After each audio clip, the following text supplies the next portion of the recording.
Avez-vous déjà songé qu'un simple regard sur une vieille photographie pouvait bouleverser tout ce que vous pensiez savoir sur votre propre famille? À Bordeaux, en 1947, une jeune femme posait aux côtés de sa mère pour un portrait qui semblait banal. Mais ce jour-là, quelque chose d'invisible s'est imprimé sur la pellicule. Un secret assez puissant pour détruire 3 vies. 16 ans plus tard, cette même photo réapparaîtrait dans un marché aux puces à Paris, révélant enfin la vérité que personne n'aurait dû découvrir. Aujourd'hui, je vais vous raconter cette histoire dramatique, inspirée de notre réalité, celle d'une mère, d'une fille, et d'un regard capable de traverser le temps. Avant de commencer, abonnez-vous à la chaîne et laissez un j'aime si vous aimez les histoires humaines qui font réfléchir. Écrivez dans les commentaires de quelle ville vous regardez cette vidéo. C'est toujours émouvant de voir d'où viennent nos spectateurs. Restez jusqu'à la fin, car cette histoire cache une leçon que beaucoup reconnaîtront peut-être dans leur propre vie. Cette photographie montre 2 femmes, une mère et sa fille, prises en octobre 1947 à Bordeaux. Mais regardez attentivement les yeux de la mère. Ce regard ne se pose pas sur sa fille. Il traverse l'objectif pour atteindre l'homme derrière la caméra. Et ce regard cache un secret si lourd qu'il détruira 3 vies en une seule nuit de pluie. Si vous restez jusqu'à la fin, vous découvrirez pourquoi cette mère a souri sur cette photo tout en sachant qu'elle venait de perdre la seule chose qui la faisait encore se sentir vivante.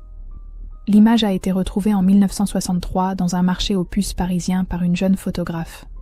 Au dos, une phrase écrite d'une main tremblante. 7 mots qui changeront tout ce que la fille croyait savoir sur sa propre mère. Mais pour comprendre ce regard, il faut revenir 2 ans après la fin de la guerre, quand Bordeaux tentait encore de panser des plaies que personne ne voyait. Madeleine Vasseur avait 42 ans en 1947. Son mari Jacques, ingénieur à la gare Saint-Jean, était mort 3 ans plus tôt sous les bombardements.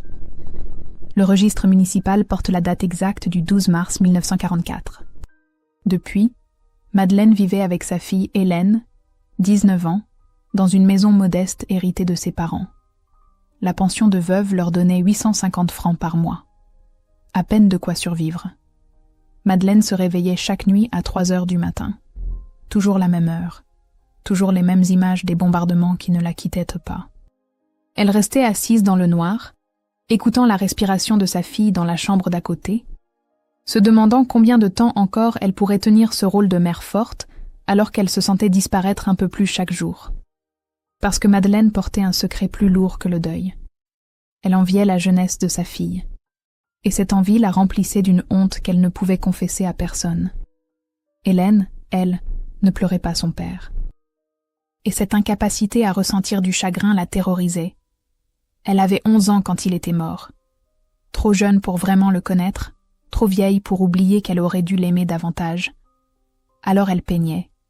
Des toiles médiocres qu'elle savait médiocres, mais qui lui permettaient d'échapper au regard de sa mère, qui attendait toujours quelque chose qu'elle ne pouvait pas donner.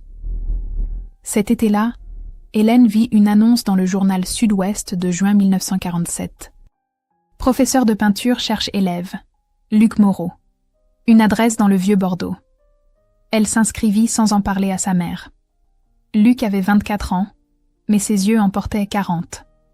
Ancien résistant, ses mains tremblaient parfois quand il tenait un pinceau.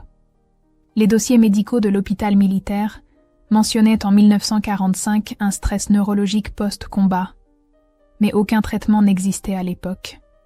On disait aux hommes comme lui d'attendre et de prier. La première fois qu'Hélène le vit, elle tomba amoureuse de cette tristesse qu'elle reconnaissait. Quelqu'un d'autre qui survivait au lieu de vivre. 3 semaines plus tard, elle commit l'erreur qui changerait tout. Elle l'invita à dîner chez elle. Quand Luc franchit le seuil de la maison des Vasseur ce soir d'août, Madeleine comprit immédiatement. Cet homme ne regardait pas sa fille comme un professeur regarde une élève. Il la regardait comme quelqu'un qui cherche à se raccrocher à quelque chose de lumineux pour ne pas sombrer. Mais ce que Madeleine ne comprit que plus tard, c'est qu'elle-même regardait Luc de la même façon. Le dîner dura 4 heures. Ils parlèrent de Camus, de la reconstruction, du poids invisible que portaient tous ceux qui avaient survécu. Hélène s'endormit sur le canapé vers 23 heures. Luc et Madeleine continuèrent à parler dans la cuisine jusqu'à 2 heures du matin. Pour la première fois depuis la mort de Jacques, quelqu'un écoutait Madeleine. Pas la veuve, pas la mère, Madeleine. Quand Luc partit ce soir-là, il dit qu'il reviendrait chercher des toiles la semaine suivante.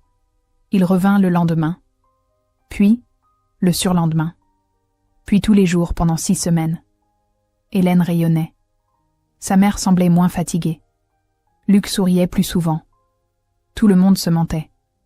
Parce que dans cette maison, quelque chose de dangereux était en train de naître. Une attirance que personne n'osait nommer. Une complicité qui dépassait largement la politesse. Les voisines commençaient à parler. Ce jeune homme qui passait tant de temps chez les Vasseur. Ces longues conversations quand Hélène était à l'atelier. Ces regards qui duraient un peu trop longtemps. Madeleine le savait. Elle aurait dû mettre fin à tout cela. Mais depuis 3 ans, elle n'avait plus été touchée. Plus été regardée comme une femme.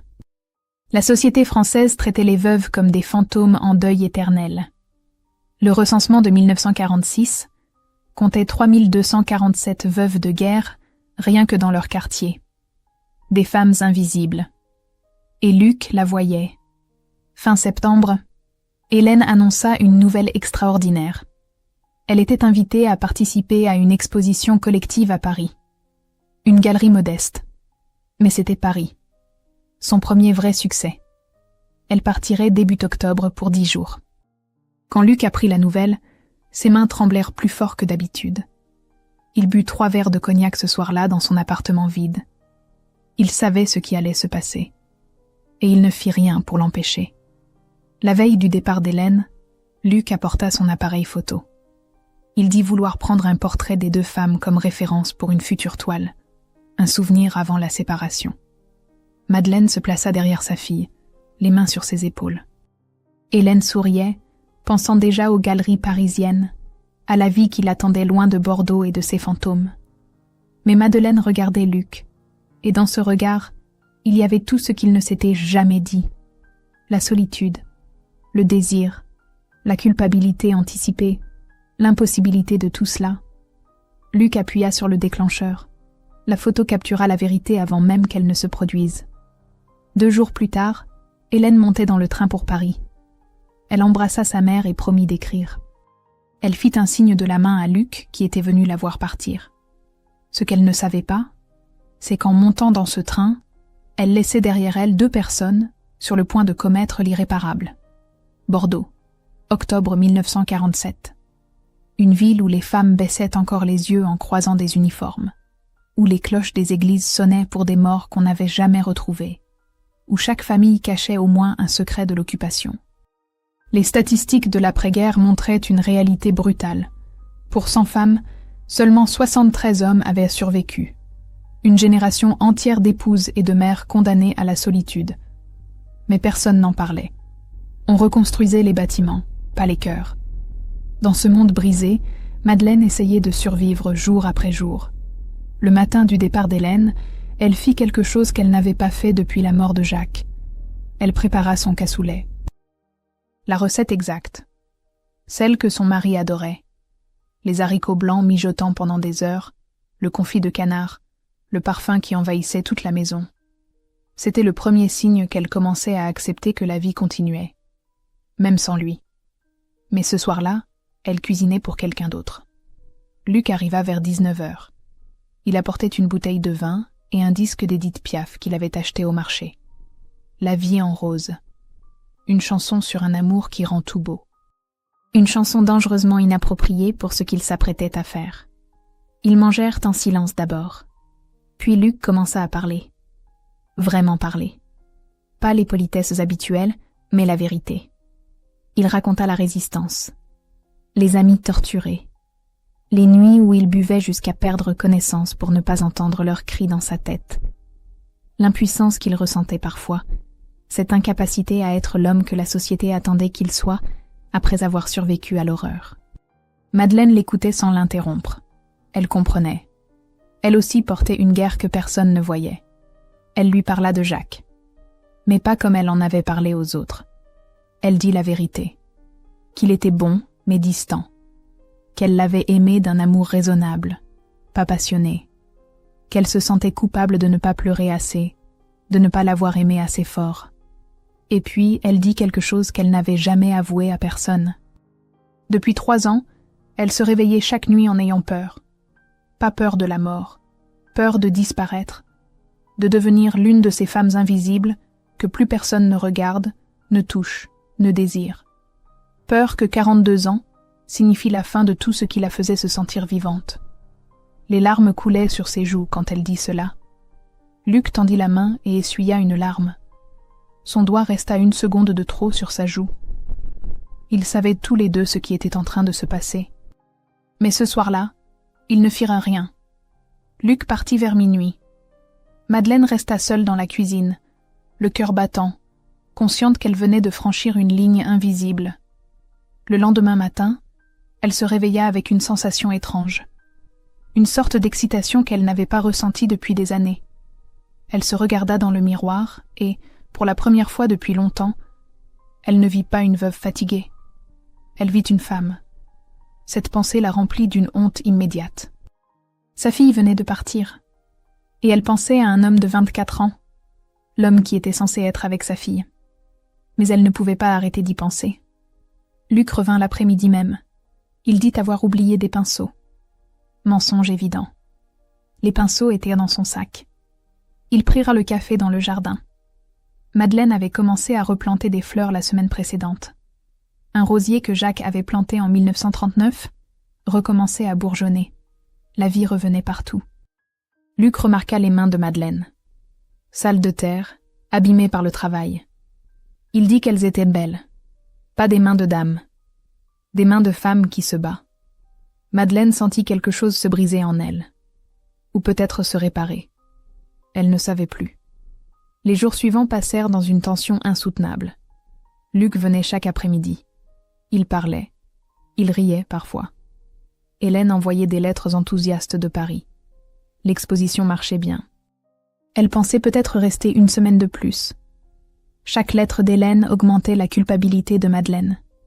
Et pourtant, elle attendait chaque visite de Luc comme une adolescente attend son premier amour. Une nuit, Luc avoua quelque chose. Il était attiré par les femmes plus âgées depuis la guerre, parce qu'elles comprenaient, parce qu'elles avaient perdu des choses, parce qu'avec elles, il n'avait pas besoin de prétendre être entier.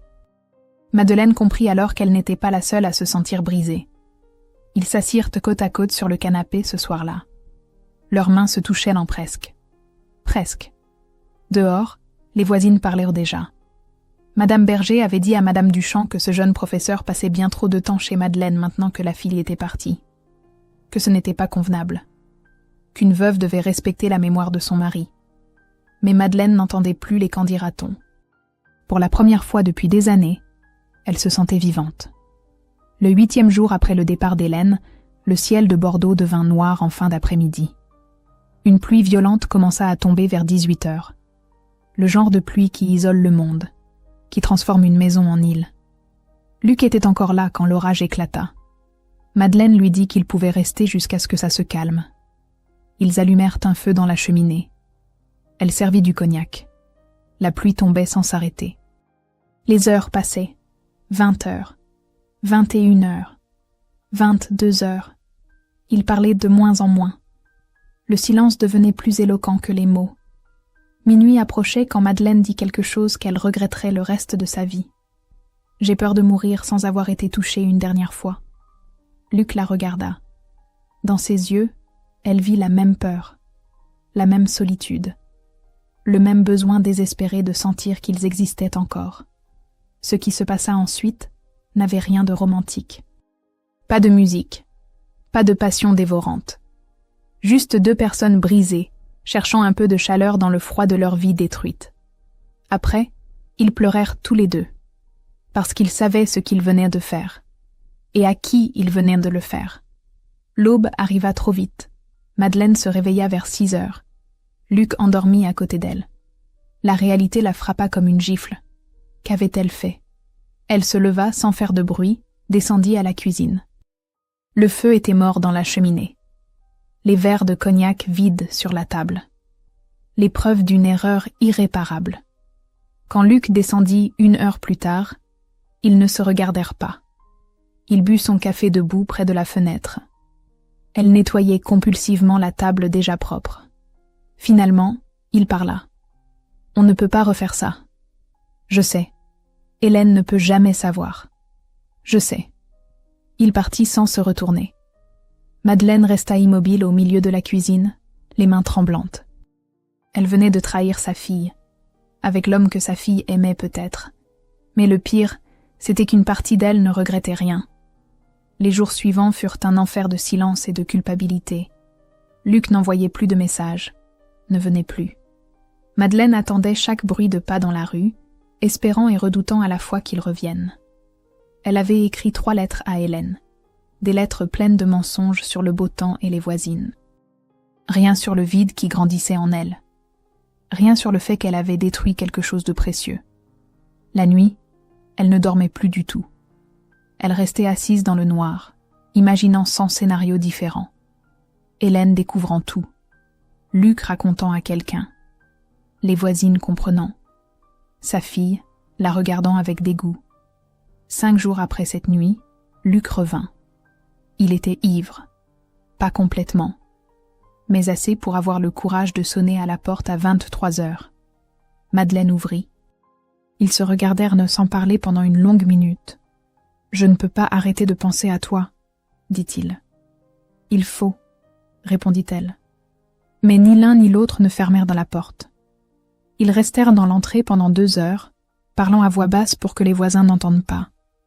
Luc expliqua qu'il s'était engagé dans la résistance à 19 ans, qu'il avait vu des choses qu'un garçon ne devrait jamais voir, que depuis, il ne savait plus comment aimer normalement, que Hélène était lumineuse et jeune et tout ce qu'il aurait dû vouloir, mais que Madeleine comprenait ce que c'était d'être brisée. Madeleine pleura en l'écoutant, parce qu'elle comprenait trop bien. Elle aussi était attirée par lui pour de mauvaises raisons, pas parce qu'il était l'homme de sa vie, mais parce qu'il la faisait se sentir vivante dans un monde de mort. « Ce n'est pas de l'amour, » dit-elle. « C'est du désespoir. »« Peut-être, » répondit-il, « mais c'est tout ce que j'ai. » Il partit sans l'embrasser. Mais dans ses yeux, Madeleine vit la même chose que dans les siens. La tentation de tout détruire juste pour ne plus se sentir seule. Le lendemain, une lettre arriva d'Hélène. Elle rentrait 3 jours plus tard. L'exposition avait été un succès. Un galeriste parisien s'intéressait à son travail. Elle avait rencontré d'autres artistes. Elle était heureuse. Madeleine lut la lettre 3 fois. Sa fille était heureuse. Et elle venait de détruire cette possibilité de bonheur. Elle comprit ce qu'elle devait faire. Quand Hélène rentrerait, tout devrait redevenir normal. Luc devrait rester le professeur de peinture. Madeleine devrait redevenir la mère dévouée. Et cette nuit ne devrait jamais avoir existé. Elle écrivit une lettre à Luc. Une seule page. Elle disait que c'était fini, que quand Hélène rentrerait, il ne devrait plus venir à la maison, que c'était mieux ainsi, pour tout le monde. Elle la glissa sous la porte de son atelier à l'aube, quand personne ne pouvait la voir. Luc ne répondit pas. Le jour du retour d'Hélène, Madeleine nettoya toute la maison. Elle changea les draps, effaça toutes les traces, comme si on pouvait effacer la culpabilité avec du savon. Hélène arriva vers 16 heures, radieuse. Elle embrassa sa mère, parla sans s'arrêter de Paris, des galeries, des gens extraordinaires qu'elle avait rencontrés. Elle demanda des nouvelles de Luc. Madeleine mentit avec un sourire. Il va bien. Il est passé quelquefois prendre des nouvelles. Hélène n'avait rien remarqué. Pourquoi l'aurait-elle fait? Sa mère était toujours sa mère. Fatiguée, mais souriante. Présente. Le soir, Luc vint dîner. Hélène l'avait invité pour célébrer son retour. Il accepta parce que refuser aurait été suspect. Le repas fut une torture. Hélène parlait, enthousiaste. Luc répondait par monosyllabes. Madeleine servait le vin avec des mains tremblantes. Sous la table, leurs jambes se touchèrent accidentellement. Ils se reculèrent comme brûlés. Hélène ne vit rien. Elle était trop heureuse pour voir que sa mère et son professeur évitaient soigneusement de se regarder. Après le dîner, Hélène proposa de montrer ses nouvelles esquisses. Elle monta chercher son portfolio. Madeleine et Luc restèrent seuls dans le salon pendant 30 secondes. « Je pars », dit-il à voix basse. « Quand ?»« Demain. Je ferme l'atelier. Je vais à Paris. Hélène va te demander pourquoi. Je trouverai une raison. » Leurs regards se croisèrent une dernière fois. Il y avait tant de choses non dites, des excuses, des regrets, peut-être même de l'amour, mais du mauvais genre, celui qui détruit au lieu de construire. Hélène redescendit avec ses dessins. Elle parla pendant 1 heure de ses projets. À 23 heures, Luc dit qu'il devait partir. Il salua Hélène chaleureusement, remercia Madeleine poliment. En partant, il ne se retourna pas. Le lendemain matin, Hélène découvrit une note glissée sous la porte. Luc expliquait qu'il fermait l'atelier. Une opportunité à Paris. Un nouveau départ. Il était désolé de partir si soudainement. Il espérait qu'elle comprendrait. Hélène pleura toute la journée. Pas parce qu'elle l'aimait passionnément, mais parce qu'il représentait quelque chose. Une normalité. Une possibilité de futur. Madeleine la consola maladroitement. Elle dit les mots qu'une mère doit dire. Que d'autres garçons viendraient. Que c'était pour le mieux. Que Paris était trop loin de toute façon. Mais dans ses bras, Hélène sentit quelque chose d'étrange. Sa mère tremblait. Comme si elle aussi avait perdu quelque chose. Les registres de la gare montrent qu'un certain L. Moreau prit le train pour Paris le 3 novembre 1947. Billet simple. Aucun retour prévu. Dans les semaines qui suivirent, Hélène remarqua des changements chez sa mère. Elle ne riait plus, ne plantait plus dans le jardin, se réveillait la nuit et restait assise dans le noir. Une fois, Hélène demanda si quelque chose n'allait pas. Madeleine mentit. C'est juste la fatigue. L'hiver qui arrive. Les souvenirs de la guerre. Hélène accepta ses explications, parce qu'elle aussi portait des secrets. Elle aussi faisait semblant d'aller bien alors que quelque chose en elle s'était brisé. Elles vécurent ainsi pendant des années. 2 femmes dans la même maison, chacune enfermée dans sa propre prison de silence. Et quelque part, caché dans un tiroir de Madeleine, un portrait. 2 femmes. Un regard qui disait tout. Un regard que personne ne verrait pendant 16 ans. 16 ans passèrent. Hélène avait 35 ans en 1963. Elle était devenue ce qu'elle avait toujours rêvé d'être. Une artiste reconnue. Pas exceptionnelle, mais respectée.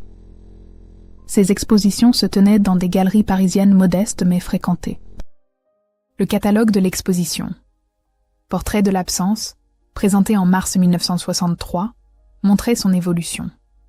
Des visages de femmes seules, des regards vides, des mains qui ne touchaient rien. Toute son œuvre parlait de solitude, sans qu'elle comprenne vraiment pourquoi. Elle avait eu des relations, quelques hommes, rien qui dure.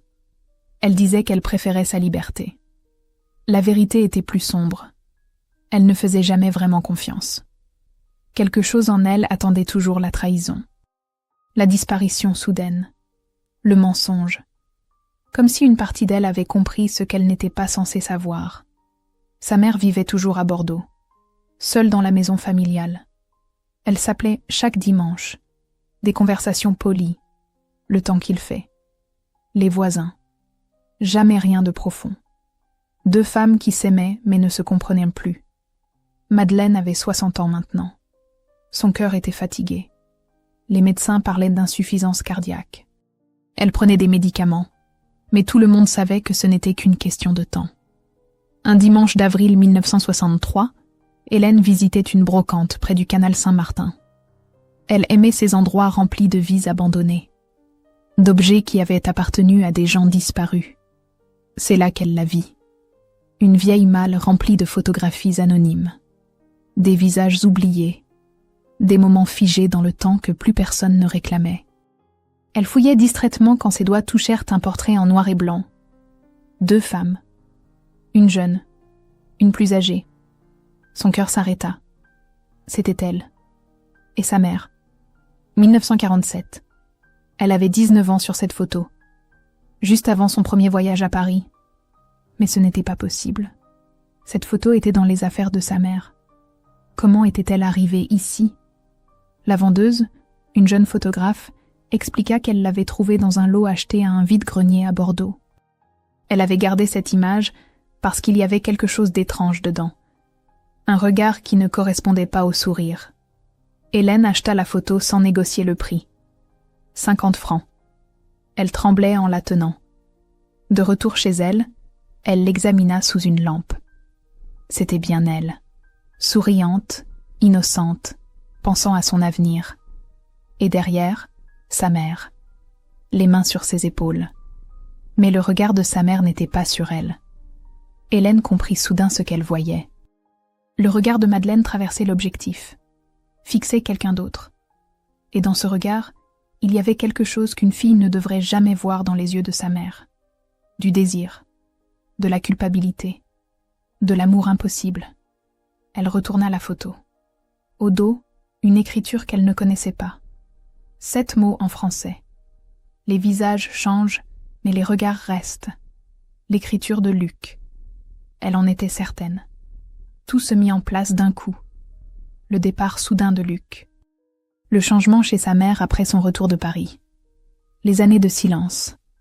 La tristesse inexplicable qui avait envahi la maison et ne l'avait plus jamais quittée. Quelque chose s'était passé pendant qu'elle était à Paris, entre sa mère et Luc. La première réaction d'Hélène fut la colère, une rage brûlante. Sa propre mère, avec l'homme qu'elle quoi exactement? Qu'elle aimait? Non, pas vraiment. Qu'elle aurait pu aimer? Peut-être. Elle passa 3 jours sans dormir, la photo posée sur sa table, incapable de détourner les yeux. Puis, lentement, la colère se transforma en autre chose, en compréhension. Elle repensa à sa mère en 1947. 42 ans. Veuve depuis 3 ans. Invisible. Seule. Vivant pour sa fille mais oubliant de vivre pour elle-même. Elle repensa à Luc. 24 ans. Brisé par la guerre. Cherchant désespérément quelqu'un qui comprenne. Elle repensa à elle-même. 19 ans. Égocentrique comme le sont tous les jeunes. Inconsciente du prix que sa mère payait chaque jour pour maintenir l'illusion de normalité. Et elle comprit quelque chose de dévastateur. Ce qui s'était passé entre sa mère et Luc n'avait probablement rien à voir avec l'amour. C'était de la survie. 2 personnes noyées s'accrochant l'une à l'autre pour ne pas couler complètement. 1 mois après avoir trouvé la photo, Hélène prit le train pour Bordeaux. Elle n'avait pas prévenu sa mère. Elle arriva un mardi après-midi, la photo dans son sac. Madeleine ouvrit la porte. Elle avait vieilli. Ses cheveux étaient complètement gris, son visage creusé par la fatigue et la maladie. Mais quand elle vit sa fille, elle sourit. « Tu ne m'avais pas dit que tu venais. J'ai trouvé quelque chose qui t'appartient. » Hélène sortit la photo. Elle la posa sur la table de la cuisine sans un mot. Madeleine devint blanche. Ses mains tremblèrent. Elle s'assit lentement, les yeux fixés sur l'image. Pendant une longue minute, ni l'une ni l'autre ne parla. Finalement, Madeleine dit d'une voix brisée. « Tu sais, je sais. Depuis quand? Depuis 1 mois. » Madeleine ferma les yeux. Des larmes coulèrent sur ses joues. 16 ans de secret. 16 ans de culpabilité silencieuse. 16 ans de se réveiller chaque matin en sachant qu'elle avait trahi sa fille. « Je suis désolée, » murmura-t-elle. Mais Hélène fit quelque chose d'inattendu. Elle prit la main de sa mère. Cette main abîmée par le travail et les années. Cette main qu'il avait élevée seule après la mort de son père. « Maman, je comprends. » Madeleine leva les yeux, incrédule. « Tu étais seule. Papa était mort. La guerre t'avait tout pris. Tu cherchais juste à te sentir vivante. Ne serait-ce qu'une nuit. Tu ne peux pas comprendre ce que j'ai fait. Si, parce que j'ai passé 16 ans à ne faire confiance à personne, à tout détruire avant que ça me détruise. Et je viens seulement de réaliser pourquoi. J'ai senti que quelque chose s'était brisé cette année-là. Je ne savais pas quoi, mais je l'ai senti. Elles pleurèrent ensemble pendant 1 heure. 16 ans de silence brisé en un après-midi. Madeleine raconta tout. La solitude, l'attirance qu'elle n'avait pas cherchée, la nuit de pluie, le départ de Luc, la culpabilité qui l'avait rongée chaque jour depuis. Elle dit quelque chose qu'Hélène n'oublierait jamais. Je ne l'aimais pas vraiment. Et je ne regrette pas de t'avoir eue, ma chérie. Mais pendant cette nuit, j'ai regretté d'avoir cessé d'être une femme pour devenir seulement une mère. Hélène comprit alors que sa mère n'avait pas trahi par égoïsme. Elle avait survécu comme elle pouvait, dans un monde qui ne laissait aucune place aux veuves qui voulaient encore vivre. Après cette conversation, quelque chose changea entre Madeleine et Hélène. Pour la première fois de leur vie, elles se parlèrent vraiment, pas comme mère et fille. Comme deux femmes qui avaient survécu à la même guerre de façon différente. Hélène resta 1 semaine à Bordeaux. Elles parlèrent de Jacques, du vrai Jacques. Pas le saint qu'on invente après la mort, mais l'homme réel. Bon mais distant. Aimant, mais absent. Madeleine avoua qu'elle n'avait jamais ressenti cette passion dévorante qu'on voit dans les films. Juste un amour tranquille, raisonnable. Pas ce qu'elle avait ressenti pour Luc pendant ces quelques semaines de 1947. Même si ce n'était pas de l'amour non plus, c'était autre chose, quelque chose de plus désespéré, de plus humain. Hélène demanda si sa mère avait revu Luc après son départ. Jamais. Je ne sais même pas s'il est encore vivant. Tu voudrais savoir. Non. Certaines portes doivent rester fermées. Avant de repartir pour Paris, Hélène fit quelque chose. Elle écrivit au dos de la photo, sous la phrase de Luc, en petites lettres soignées. « Maman, je comprends maintenant. Tu as aimé en silence. Je t'aime aussi. » Elle rendit la photo à sa mère. « Garde-la. C'est à toi qu'elle appartient. » Madeleine pleura en tenant ce portrait qui avait capturé le moment exact où sa vie avait basculé. Elle le rangea dans une boîte en bois que Jacques avait fabriquée des années plus tôt. Une boîte contenant les quelques objets précieux de sa vie. Des lettres, un bracelet, une mèche de cheveux d'Hélène bébé. Et maintenant, cette photo qui disait la vérité qu'elle avait cachée pendant 16 ans. Les 2 années qui suivirent furent les plus belles de leur relation. Hélène venait à Bordeaux 1 fois par mois. Elles cuisinaient ensemble, parlaient de tout et de rien. Du jardin, de l'art, des hommes qui passèrent dans la vie d'Hélène sans jamais rester. Un jour, Hélène demanda pourquoi sa mère n'avait jamais refait sa vie après la mort de Jacques. Madeleine réfléchit longtemps avant de répondre. Parce qu'après cette nuit avec Luc, j'ai compris quelque chose. Je ne cherchais pas l'amour. Je cherchais à exister. Et quand j'ai compris ça, j'ai aussi compris que je devais apprendre à exister seule. Pas à travers ton père. Pas à travers Luc. Pas à travers toi. Juste moi. Tu y es arrivé. Presque. Ça m'a pris des années. Mais oui. Presque. En janvier 1965, le cœur de Madeleine commença à lâcher sérieusement. Les médecins dirent qu'il lui restait quelques semaines, peut-être quelques mois. Elle refusa l'hôpital. Elle voulait mourir chez elle, dans la maison où elle avait aimé, souffert, et finalement appris à vivre avec elle-même. Hélène prit un congé et s'installa à Bordeaux pour accompagner sa mère. Les voisines apportèrent des plats. Madame Berger, qui avait tant critiqué Madeleine des années plus tôt, venait s'asseoir près de son lit et lui tenir la main en silence. Comme si elle aussi avait compris, trop tard, que juger était plus facile que comprendre. Un après-midi de février, alors que la lumière hivernale entrait doucement par la fenêtre, Madeleine demanda à Hélène de lui apporter la boîte en bois. Elle sortit la photo et la regarda longuement. « Tu sais ce qui est étrange. Je ne regrette pas. Ça devrait me rendre monstrueuse, non. Mais je ne regrette pas. Pourquoi devrais-tu regretter d'avoir été humaine ?» Madeleine sourit. Un vrai sourire. Paisible. « Tu es devenue plus sage que moi. » Non. J'ai juste appris de tes erreurs. Et de tes courages. Le 2 février 1965, par un matin gris et doux, Madeleine Vasseur s'éteignit dans son sommeil. Elle avait 60 ans. L'acte de décès mentionnerait une insuffisance cardiaque. Mais Hélène savait que sa mère était morte de quelque chose de plus complexe. D'avoir trop porté. D'avoir trop tué. D'avoir essayé d'être parfaite dans un monde qui ne pardonnait pas l'imperfection. Le jour de l'enterrement, la petite église de leur quartier était remplie. Des voisines, des commerçants. Des gens dont Madeleine avait discrètement aidé les familles après la guerre. Elle avait vécu si silencieusement que beaucoup découvraient seulement maintenant tout ce qu'elle avait fait pour sa communauté. Quand vint le moment de fermer le cercueil, Hélène s'approcha. Dans sa main, la photographie de 1947. Elle la posa doucement sur la poitrine de sa mère, à l'endroit du cœur. Les gens autour ne comprenaient pas la signification de ce geste. Mais ils virent les larmes d'Hélène. Et dans ces larmes, il n'y avait pas seulement du chagrin. Il y avait du pardon, de la gratitude, de l'amour. La photo fut enterrée avec Madeleine. Personne ne la reverrait jamais. Parce que certaines vérités n'ont pas besoin de témoins. Elles n'ont besoin que d'être comprises par ceux qu'elles concernent. 23 ans plus tard, en 1988, Hélène Vasseur était une femme de 60 ans, respectée dans le milieu artistique parisien, sans enfant, mais entourée d'élèves qui l'adoraient. Elle ne s'était jamais mariée, mais elle avait eu plusieurs relations longues. Elle avait appris à faire confiance, lentement, difficilement, mais elle avait appris.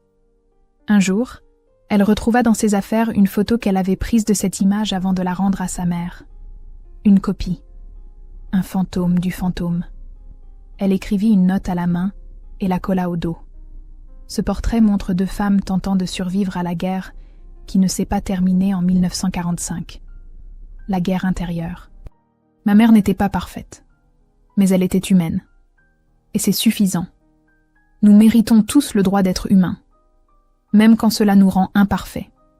Surtout quand cela nous rend imparfaits. Elle garda cette copie dans un tiroir de son bureau. Parfois, elle la regardait. Non pas pour raviver la douleur, mais pour se rappeler que sa mère avait été plus qu'une mère. Qu'elle avait été une femme avec des désirs, des peurs, des erreurs. Une femme qui avait fait de son mieux dans un monde qui ne lui laissait aucune place pour faillir.